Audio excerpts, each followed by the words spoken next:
சிறந்த விஷயங்கள் கடினமானவை என்ற ஒரு கிரீக்க பழமொழி உண்டு. நோ பெயின்ஸ் நோ கெயின்ஸ் என்னும் நாம் அறிந்த ஆங்கில பழமொழி உண்டு.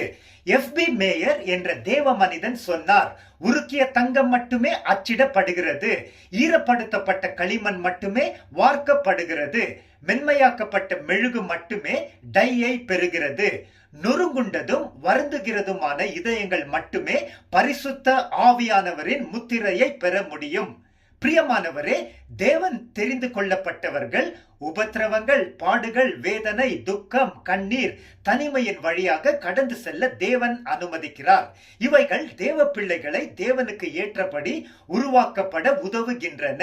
நம் ஆவி இருதயத்தில் பரிசுத்த ஆவியானவர் கிரியை செய்து கிறிஸ்துவின் சாயலுக்கு ஒப்பாக மாற செய்கிறார். இதோ உன்னை புடமிட்டேன், உபத்திரவத்தின் குகையிலே உன்னை தெரிந்து கொண்டேன் என்று கர்த்தர் உரைக்கிறார். ஏசாயா 48:10. நமக்கு யோசேப்பு மற்றும் தாவீதின் வாழ்க்கையை குறித்து தெரியும். இருவருக்கும் உடன் பிறந்த சகோதரர்கள் இருந்தார்கள். ஆனால் அந்த சகோதரர்கள் கர்த்தருக்கு விருப்பமானபடி வாழவில்லை. தேவனின் அழைப்பை பெற்ற யோசேப்பு மற்றும் தாவீது தேவனுக்கு பயந்து நடந்தார்கள்.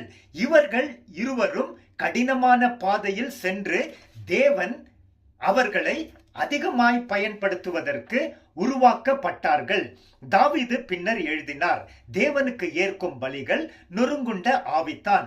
தேவனே, நொறுங்குண்டதும் வருந்துகிறதுமான இதயத்தை நீர் தள்ளி விடுவதில்லை. சங்கீதம் 51:17.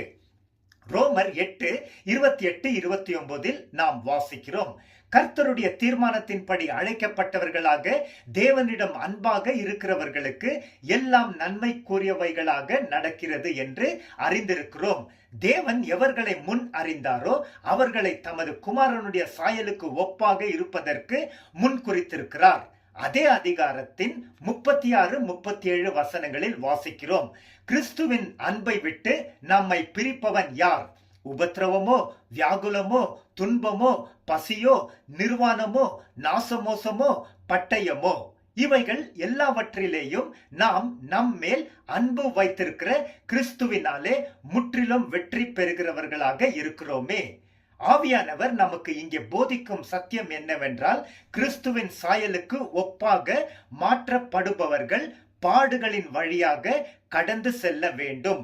தொடர்ந்து நாம் கிறிஸ்துவின் கரங்களில் ஒப்பு கொடுத்து வாழ்வோம்.